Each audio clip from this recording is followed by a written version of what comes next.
Good morning. Let me welcome all of you as you've been welcomed already, but let me add to that welcome. And start by recognizing again the former Senator Hagel, Secretary Hagel, for his leadership role in organizing this amazing symposium.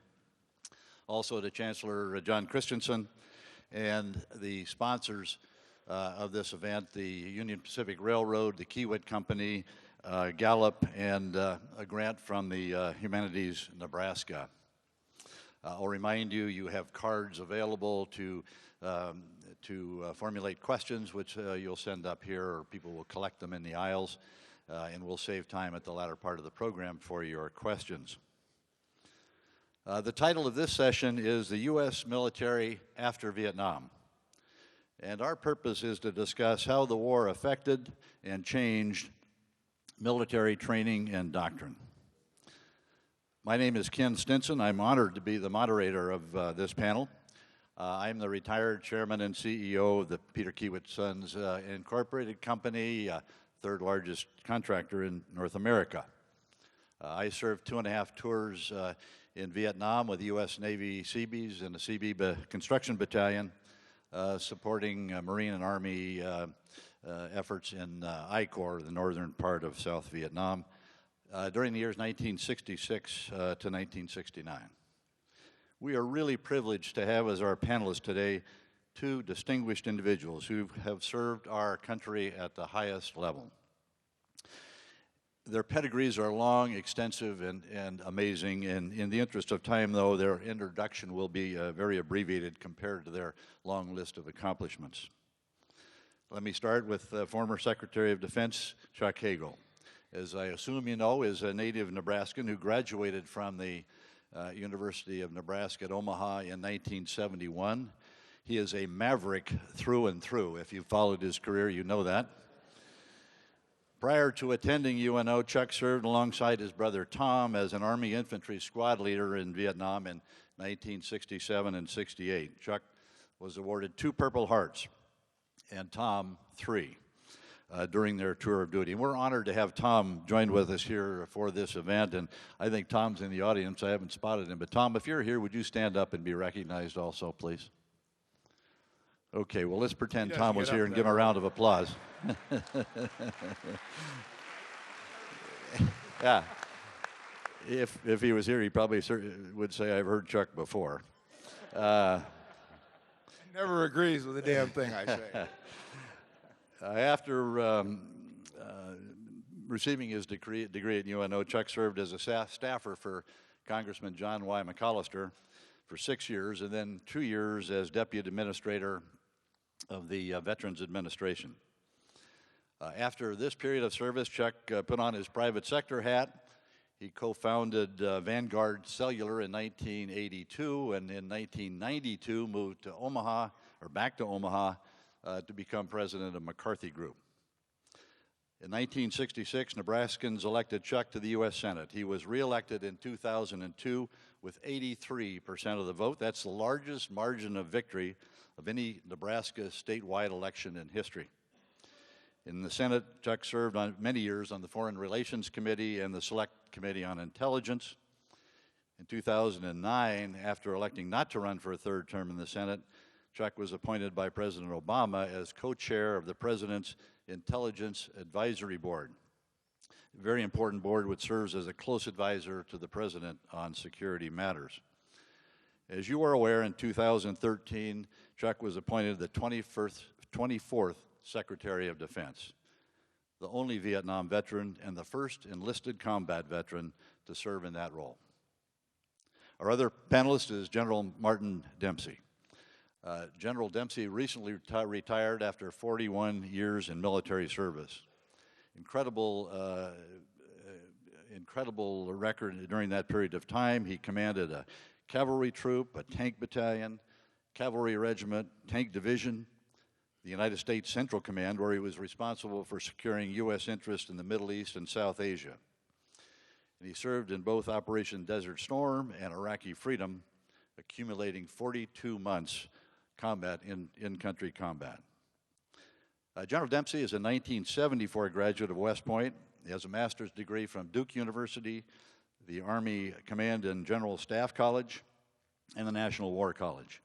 He also holds an honorary degree in law from the University of Notre Dame.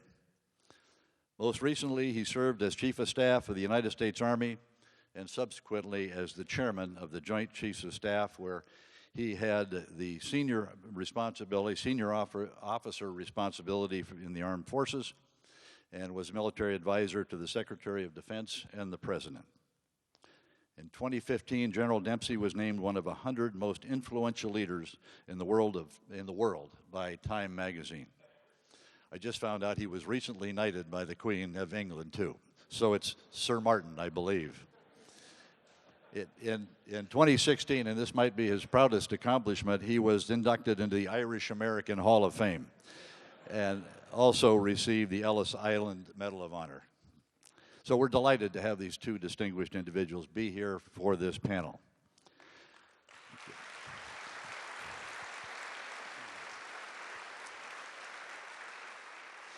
We are scheduled to conclude at 10:50. I'm going to, as I say, attempt to leave some time at the end for questions, and we'll have those cards distributed. So let's start with the questions. I'd like to start with General Dempsey and kick off the discussion with the following question.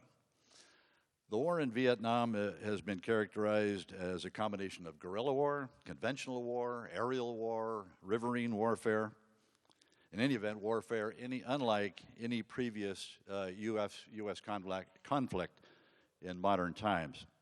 You graduated from West Point in 1974 as the U.S. role in Vietnam was concluding. Could you share with us how, during your 4 years at West Point, what your impressions were as you're preparing for a career in the Army and this war is going on under a lot of debate? What were your impressions during that period of time? And then the second part, as part of your training then and perhaps subsequently, what were the differences that were evolving or had evolved in doctrine and strategy and tactics that were impacted and changed by the Vietnam War? Thanks, Ken. If I first could say what a delight it is to be back with Secretary Hagel. He, navigating through the treacherous waters of Washington, D.C. is difficult under any circumstances. It can be made even more difficult if the people for whom you work and who are around you are tough to work with. But it was an honor, sir, to work with you and to advise you. And thanks for your unbelievable service. Thanks to UNO for hosting this event. I think it's really important. To answer, by the way, I should mention, the thing about the world's most influential leaders. I appeared in that magazine, by the way, between Kanye West and Kim Jong-un. So, I'm not making that up. If you go back and look, it's me with, looking very professional, and then Kim Jong-un, look, with the really bad haircut. So I never take those things too seriously, actually. To answer your question about the, going through West Point as the war began to culminate, you have to remember I was 18, and so I think we have some, anybody up there 18 years old? How self-aware are you about, what are you really worried about? Don't answer that question. No, look, I was well aware of what was going on around me. Coming through high school, we watched, as was mentioned earlier, young men get draft lottery numbers and go off to war, and we saw some of them come back and some of them not come back. I went to West Point. All of my instructors, 100% of them, and the professors, were all Vietnam veterans. We even had some Vietnam veterans in our class who had come out of serving as enlisted soldiers and decided to try their hand at West Point. So it was a constant presence. It was discussed. It was debated. It was debated in a way that I think you would be happy that it was debated. I mean, we weren't just blindly waiting to put on our uniforms and march off to war. We questioned tactics. We lived through all of the crises, vicariously, through the media and through our professors, whether it was, the My Lai massacre or whether it was, the Tet offensive. I mean, those were real events. Well, Tet had been before that. But the point is, it was a constant presence. And one of the things that happens to you when you're watching a war unfold and you know that you are likely to go is you start to, first of all, you take the training part of it a lot more seriously, obviously. The second thing is you wonder, are you going to measure up? And so all of our classmates, we would talk about these things. And then, as we matriculated through West Point, it was pretty clear by the early parts of 1972 that it was highly unlikely that we would go to war. And then the crisis of conscience wasn't, will I measure up it? Oh my God, what is the Army going to be after Vietnam? We still had, conveniently, the Soviet Union was still our principal adversary. But it really was it was an inflection point, and we had to work through it, and we worked through it with some great all of my mentors in the early days, guys like Rick Shinseki and Fred Franks, and guys whose names you had never heard, but they were all Vietnam veterans. And so, we grew up learning about small unit tactics, about courage, about deployments, about the effect on families. I recently was at Duke and a seminar, had nothing to do with the Vietnam War, and Madeline Stowe, the actress who played Hal Moore's wife in We Were Soldiers Once and Young, was there, and we talked for a long time about that role and how seriously she took it. So it was always there. It was the thing you woke up with in the morning and the thing you thought about last at night. What are the lessons? Almost too many to catalog, and I'll just say this. When the nation decides to go to war, and of course that's the important phrase, when the nation decides to go to war, it decides how much to invest in that war based on the degree to which the conflict threatens our national interest. When there's an existential threat to the country, when the country itself is threatened, whether someone can reach it or attack it or change it in some way, you tend to fight a war, and there's almost no limits to what you're willing to do and how many resources you're willing to expend. When the war is fought on behalf of an ally or on behalf of an ideology or on behalf of an economic interest, you will inevitably find yourself ratcheting up and back the amount of resources you're willing to expend. Now, that's a tough pill to swallow if you're wearing the uniform.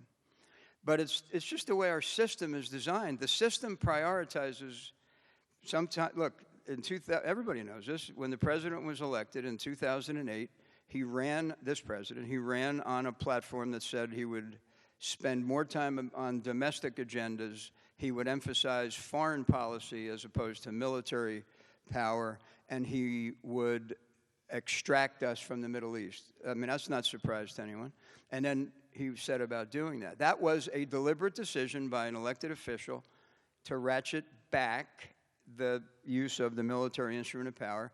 Lately, it's actually, if you've noticed, it's kind of been ratcheted back up. So one of the lessons, probably the biggest lesson for me in watching how how the war was conducted, how it started, how it ended, what happened afterwards, what happened 20 years later, is that you have to anticipate that these conflicts in which we find ourselves are very dynamic. They just change, and you have to change with them. Thank you. Chuck, a question for you. It's somewhat parallel, but from a different perspective. So you're in Vietnam in 1967, 68, time frame of the biggest buildup of the war, I think arguably the most intense fighting. 1968 was the year of the Tet Offensive, which many would argue was a turning point in the war. You're a squad leader, sergeant in the infantry. You're leading your men into battle on a regular basis.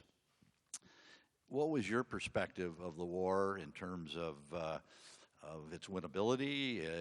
Were we changing tactics at squad level at that time? What was happening in your mind in 67, 68 with regard to military strategy, tactics, commitment, and ultimately the potential to, quote unquote, win the war?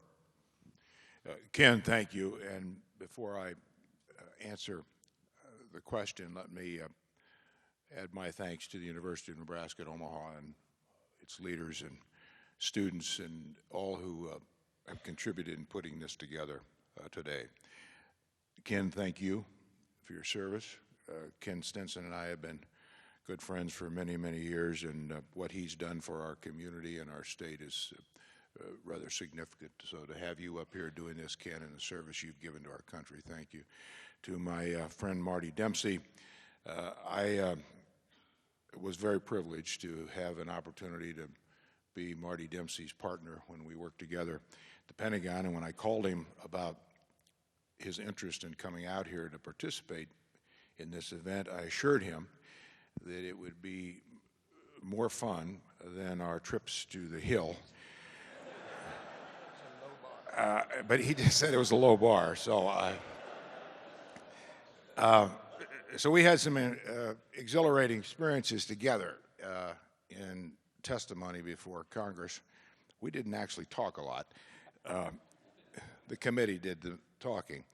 But he was pleased to hear that he would be treated better out here on the prairie.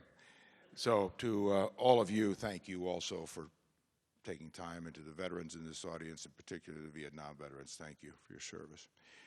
Ken, as to your question, as a young 21-year-old,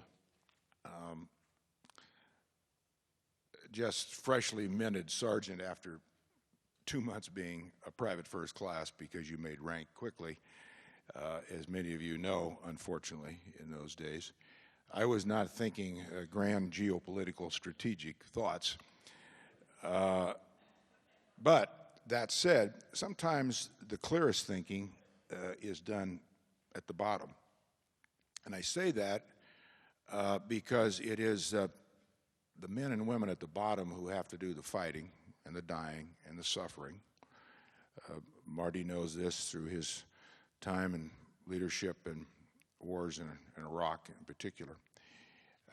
And those of you who've experienced this know exactly what I'm talking about. And as we progressed through that year, 1968, to your question, Ken, about were tactics changing, were things changing, they were changing not so much tactically, but in response to what was going on outside of our ability to influence on the battlefield, meaning, you mentioned Tet. The end of January 1968, that really was a turning point because the American people started to turn at that point because Walter Cronkite made his famous comments about we're essentially losing in Vietnam. Something Marty Dempsey said is really critical. When a nation goes to war, it must be a nation going to war, and it must be for a very high, clear purpose. Vietnam never was that war. And so what was happening even to us on the battlefield, engaged in the fighting in '68, because we did get Armed Forces radio and Stars and Stripes, and we got letters from home, and so we were not isolated, that what was happening here in the United States, assassination of Martin Luther King, assassination of Robert Kennedy that year in 1968, Tet, the American people, the media, were starting to take a different view of Vietnam. That affected the men and women on the ground, and I say that not to blame anybody, but that was just a fact of life, and that's what happens in any war. And again, going back to Marty Dempsey's point, if a nation goes to war, they better have a very clear purpose. That purpose needs to be understood and supported by the American people. Vietnam never was. But I said something the other day as to things were changing, and we had huge racial problems too, reflective of what was going on in the United States. My brother Tom and my platoon leader, Lieutenant Jerome Johnson, is sitting down here in the front row, and I learned an awful lot from this young lieutenant from Chicago, as my brother Tom did. But what was going on here in the country was also going on in the institution of the United States Army and our armed forces at the same time we were fighting a war against an enemy we weren't quite sure of. And so when you add all that up, most likely it was not going to end well. And by the end of '68, and I think getting more to your question, Ken, even those of us at the bottom, we were sensing a real shift in what was going on in the war, because what was getting through to us, those of us who had the responsibility of going in and out of these villages, and many of you who served know this, we would take a hill or we would take a village, we would take an area, and then 2 weeks later we'd give it back up because we'd change a tactic on, well, we don't need that now. Well, we might have taken considerable number of casualties in doing that. And so you can only do that a couple of times when your troops start questioning, well, what is the strategy here? What is the tactic? What's the purpose of all this? And that was going on. And then there were drug issues and alcohol issues and a real breakdown in discipline. And I'm sure Marty was getting this at West Point as a young lieutenant because of all of your instructors were coming back. And this is what was I've always thought, and as I progressed through different things that I had the privilege to do in my life when I got back, was a huge burden on people like General Dempsey. These young lieutenants were coming out of West Point and out of our academies having the responsibility of essentially rebuilding our military to assure that this didn't happen again within the purview of what the military can control. I mean, the military answers to the civilian government. That's our Constitution. I think that's as it should be. But within the institution itself, they had this huge responsibility to essentially restructure it and get us back together as a cohesive institution. And they did it spectacularly well. And I've always admired, for many reasons, people like Marty who did that and spent the last 40 years of service in making our military a military today that's not just professional, but it is truly top to bottom the finest military I think we've ever seen. And but the last point I'd make, this is taking nothing away from the men and women who served in Vietnam or Korea or any other conflict or war. I've always believed that the Vietnam generation that served in that war has always gotten a little bit of a short shrift, not because of no parades or no welcome home, so on. I get that. We've kind of made up for that. But what has not been valued, I don't think, and has been made very clear over the years, is the uncommon courage that I saw that these young men principally displayed at a time they were in an uncertain war, a war where the American people were not really behind them. We were not separating the war from the warrior, but yet these men and some women served admirably with tremendous courage. They did their job, they did what their country asked them to do, and they went home and tried to put their lives back together. That's a big deal, and it's not glorious, but it was pretty special. And I think that generation, I say that not because of me, I was just a small little teeny pebble in the whole process, but what I saw happen with this great selfless group of men and women and how they conducted themselves in a very difficult situation. Just a brief reflection on your comment about taking a hill and then giving it up days later. You may recall a place called Quezon in the Tet Offensive in 1968. I had a small contingent from my company of Seabees up there that were rebuilding the runway and building bunkers. We did have the best bunkers there, by the way. But here Quezon was seen as potentially in the world, I think, a lot of notoriety, the potential Dien Bien Phu of the Vietnam, U.S. involvement in Vietnam. And I don't know how many lives were lost, or I don't recall how many days or weeks it all went on. But as soon as the process stopped, whatever stopped the process, the Vietnamese left, we left, and Quezon, if you visited today, just a small little spot in the southern part of, or middle part of Vietnam that means nothing to anybody strategically or tactically or for any reason. And I think that example was very recognized by the troops in the field when I was there, at least. What are we doing here? Let me move on to another question.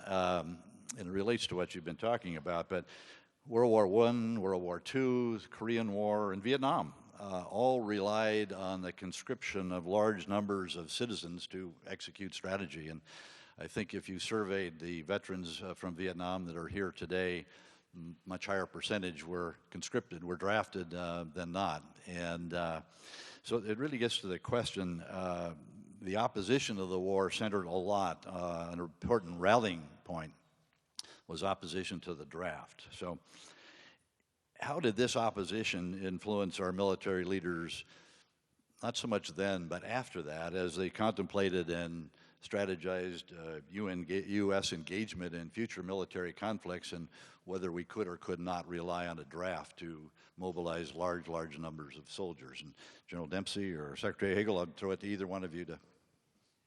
Well, that decision was taken out of my hands because by the time I graduated and was commissioned, we had abolished the draft and we had started on a path to produce an all-volunteer force. But the question became, for guys like General Abrams, the Chief of Staff in 73, 74, was when, not if, when we go to war next, how do we keep the American people connected? Because if it's just an all-volunteer force and it can be used and deployed and redeployed without any real connection to the general populace, we're going to have a problem. And so his answer was, he put certain capabilities into the reserve component, knowing that that would force our elected officials, who again are the responsible agents for making the decision to use the military, it would force them to confront the reality that it's going to affect the American people. So what we've got now is a system where, although we've got an all-volunteer force, it can't deploy without the reserves and the National Guard because there's certain capabilities in those components that are absolutely necessary. Well, I would only add to what Marty had said that today, picking up on what Marty's point was about the reserves, National Guard, that component now of our national security enterprise, reserves and National Guard, are an essential now critical component. And just as Marty said, that gave some dimension of assurance that you would continue to have the American public connected into decisions and sacrifices. I've always been concerned that and there's no perfect system, as we know. I think it was the right decision back in 1972 to abolish the draft and go toward an all-volunteer professional service. But there's always the downside of that concern, which I think is significant. If you disconnect the American people too much from their so-called elite professional fighting force, it could become and can become a kind of a separate entity that's I don't think good or helpful or healthy for a democracy.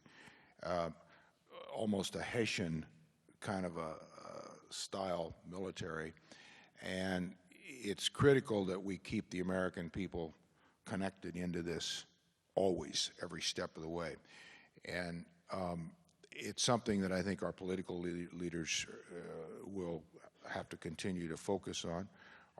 Certainly our military is captive to the system, and I think the decisions that were made, and when I was there as Secretary of Defense, and Marty did a magnificent job of assuring the integration of the head of the National Guard into the Joint Chiefs. And there's always a bit of a rub between the active Army and the National Guard, and because the politics of it get a little dodgy occasionally, where the National Guard has the political clout from the home state senators and congressmen, and so you get into that. But I think it's been managed very well, and I think it's the right thing to do. But the connection with the American people is critical. Last point I'd make on this is why I've always thought educational institutions, all our institutions are important in the American people having formats and forums to stay tuned to what's going on and connected into military affairs. And in particular, organizations like veterans groups, because the veterans groups are now part of the fabric of a community. So the American Legion, VFW, DAV, the new ones that have been built, that have risen from the Iraq-Afghan war veterans, their voice is really important because I think it does continue to keep that civilian community connected into our military. Thank you. We've got some questions. Several actually relate to the last question I was going to pose here, which relates to the fact that I think many of us think of the Vietnam War, the uniqueness of it, partly is related to jungles and rice paddies and terrain that we were unused to compared to Korea, World War II, World War I. So now we're fighting in the desert and the treacherous mountains of Afghanistan, or we have been. Are the lessons of Vietnam relevant? And if so, or are we learning new lessons, or have we learned new lessons in those conflicts? No, they're absolutely relevant. In fact, if you think about the things you just mentioned, you know, whether it's rivers or mountains or forests or deserts, those are conditions. Because the conflict itself is actually among people.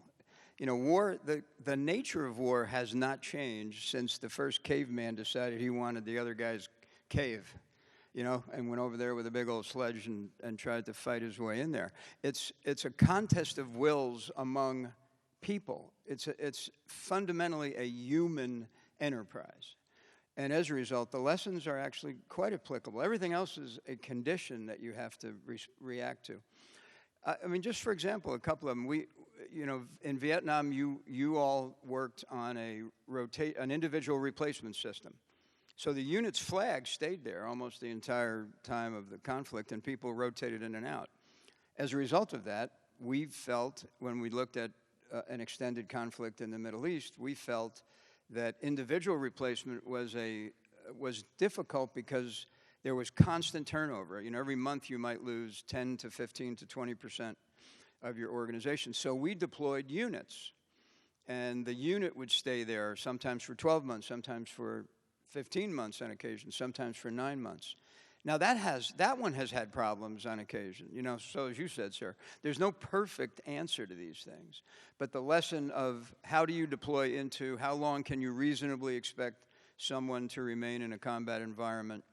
You know, the comparison is made to World War II, you know, where we're going over and we ain't coming back till it's over there. That was actually World War I. But that's in a conflict where it's kind of, you know, episodes of violence with long periods of maneuver and in some cases boredom. In the kind of conflicts we're in now, including Vietnam, including Iraq, including Afghanistan, you know, it's a 360-degree, 24/7 issue. And so, you know, we've been struggling to determine, and I think have done a pretty good job of how long can you reasonably expect someone to be in there. Second, the military instrument is a wonderful instrument of national power, but it is not ever enough by itself. And so if an elected official intends to use the military instrument of power, you can count on military leaders and people like the Secretary of Defense to say, okay, we got that, we'll provide some options, but where's the reconstruction, where's the governance, where's the economic, where's the information, you know, where's all the other things that take the kind of conflicts where it's fundamentally about failed states? Where's everybody else? Because if you're just going to send the military, it will do what you asked it to do, but what you ask it to do won't be enough. And you're just going to be there for longer, and the issues that caused it in the first place are going to persist. So that was another example of Vietnam. There was kind of there were kind of cycles where, you know, the village pacification programs and the engagement with the population where were points of emphasis, and then there were points where there just was no emphasis. And that's a formula for problems. So, I mean, there's many lessons like that. There's one arm of service. You can't bomb people. I know there's probably some Air Force veterans in the audience who are going to be angry with me about this. But you can't just bomb your enemy into submission. It's just not, you know, I mean, unless you're going to use weapons of mass destruction that are just unimaginable. But if you're going to fight a war morally and ethically, as we tend to try to do, you're going to have more than one arm of service involved. And so bombing campaigns were, you know, based on your experience when it was my turn, bombing campaigns caused me to cringe a bit, frankly, because it didn't seem to be enough. Well, I agree with everything General Dempsey said, and I would just add a couple of points that maybe just to amplify on what he said. One, the use of a military, especially in a democracy, our military, it always must fit within the larger strategic plan and policy. You can't lead with your military, and I think we have made some mistakes over the years in trying to project our military first and then come back around and answer the questions we should have asked first. What happens then? Who governs? What kind of a country is it? Legitimacy of government. Who rebuilds the country? Economy. And we tend to reverse that. And that's certainly, in many ways, a lesson learned from Vietnam. I think it also applies to our current situations in the Middle East. It always has to be used within the framework, military power, military instrument, of the larger context of a political policy and objective. And if you can't do that, you shouldn't employ your military, because it'll never work. And it'll also end up in a constant cycle where you seem to never get out. I really believe in an old adage that easy to get into war, not very easy to get out of war. And again, I think that's a lesson learned from Vietnam, and certainly not unfamiliar with where we are in the Middle East, in Afghanistan today. Now, that doesn't mean we shouldn't ever use military. Of course not. Military is an enforcement mechanism, but it has to be an enforcement of a larger strategic objective and policy and power. I think also why it's so valuable to go back and look at these things, whether it's Vietnam, World War II, and Marty knows National Defense University, all our academies still go back and look at battles from World War II, or look at strategies from World War II, certainly Korea, Vietnam. And there's always, as Marty said, a lesson to be learned. But I would start with the fundamental of what Marty talked about in the larger context of when and where and how you use your militaries. The fact is, just as Marty began his answer, war is a human decision. It's not a machine decision. It's a human decision, and that's where you start. And if you don't start there, then it'll never come out. It'll never come out right. It is our decision as human beings whether we want to go to war or not. But it's got to be for a very clear purpose. All that reflects in a cycle, I think, Ken, of what we can learn from Vietnam. Please. I failed to complete my thought.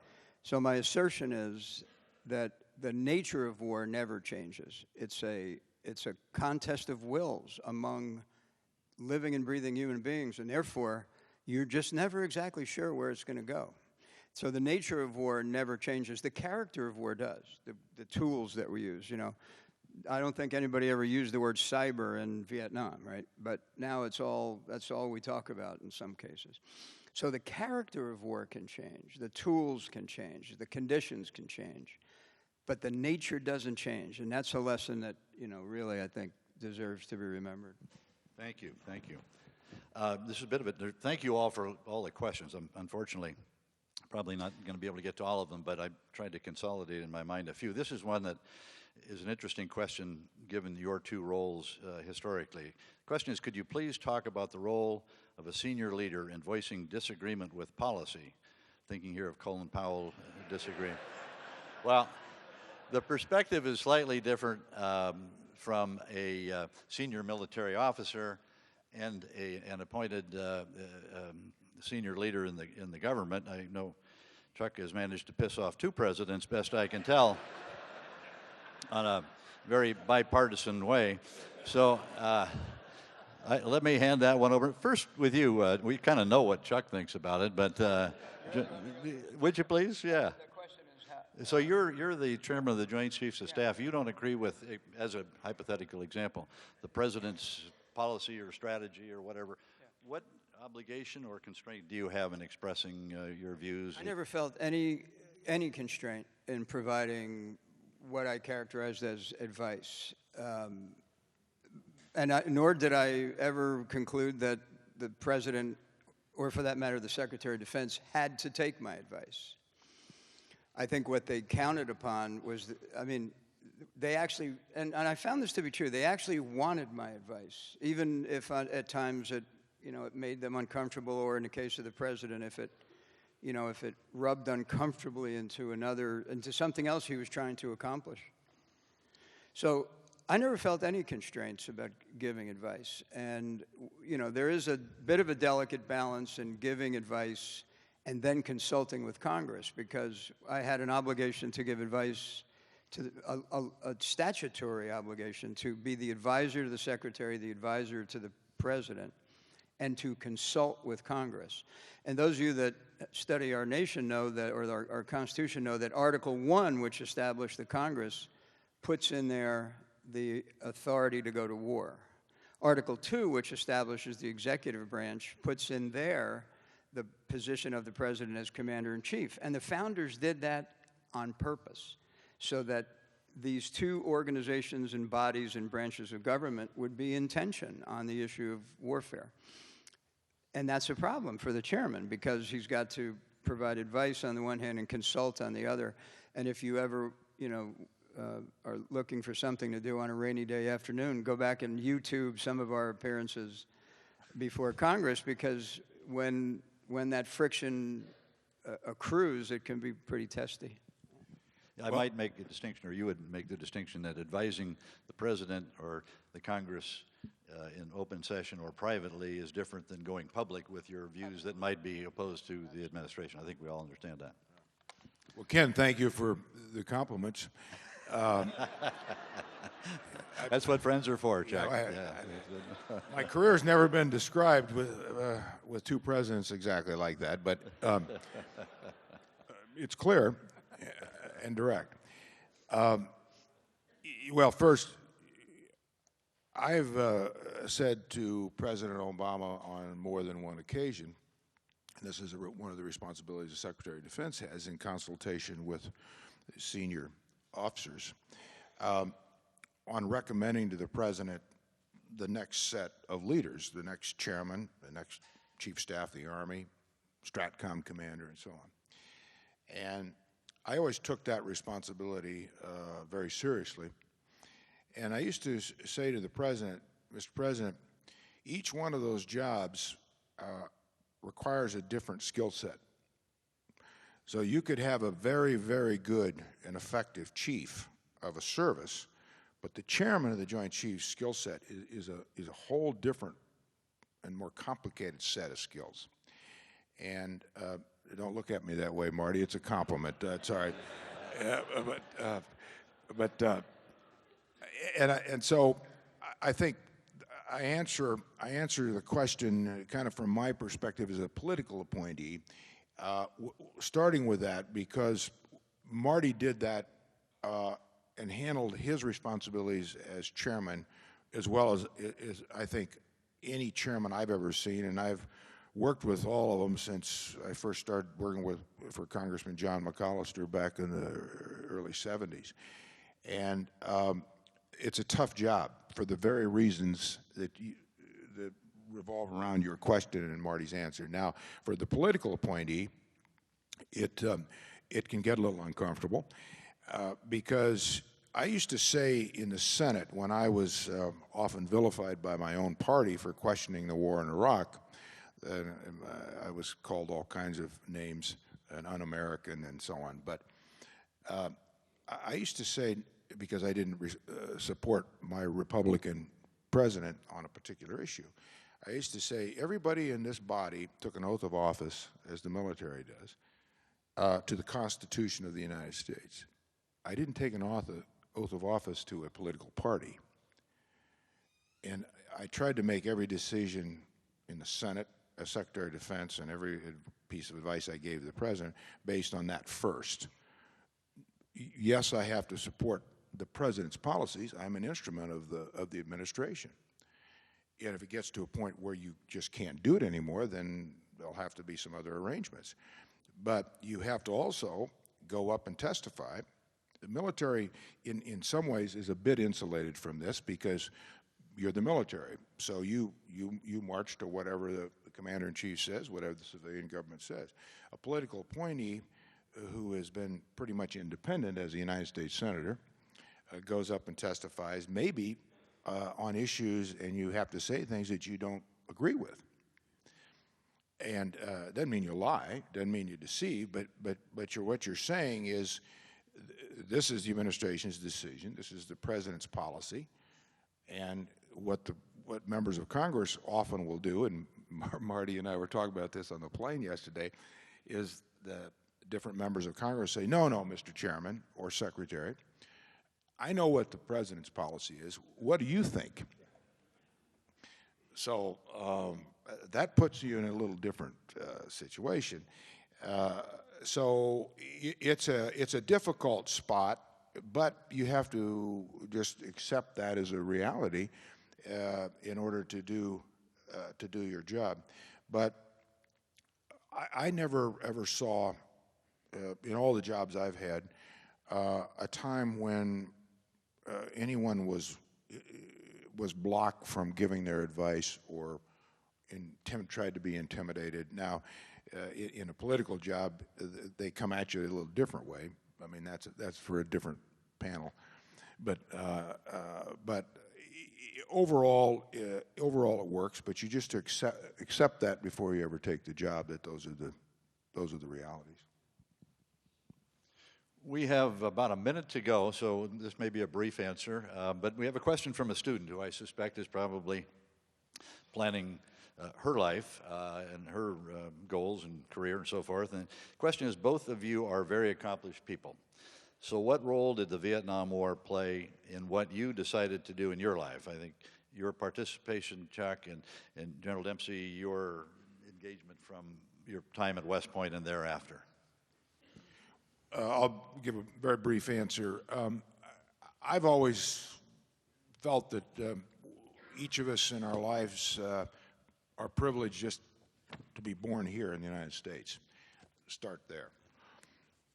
And each of us owe the country something. And if it fits in a career or fits in opportunities to do different things, and everybody in this room does different things their way, your timetable, whether it's Boy Scouts or coaching or whatever it is, teaching. And I just have always kind of had that attitude, and I've been lucky and fortunate and privileged to have been able to get to some of the big jobs that gave me even more opportunity to contribute. So that's kind of been my standard. Yeah, I carry some cards in my pocket, and I have other cards on my desk in a box. And every job I've had since 2003, and the box is engraved, "Make It Matter," because even back at West Point, I mean, we were honor guards for graduates who were being buried at the cemetery, the military cemetery at West Point. So, and some of them I knew personally, and so, I had this sense that some were actually giving all on behalf of the country. And then when I was privileged enough to lead soldiers and lost some of them, it was a catalyst for me to want to make that sacrifice matter. And so coming out of West Point, I just wanted to be part of this profession and rebuild it. And it was pretty clear, if not rebuild, I mean, it wasn't broken, but it needed to be adapted and rekindled. And I wanted to be part of that because I saw that some had thought enough of it to lose their lives for it and this country. So make it matter. Whatever you do in your life, just be able to look yourself in the mirror and know you've made it matter. And you have, General Dempsey. Thank you. You've accomplished what your goal was. And thank you so much. And Secretary Hagel, both of you, I think it's a privilege for us to be able to sit here and listen to people with such great experience. So thank you very much. Thank you. Thank you.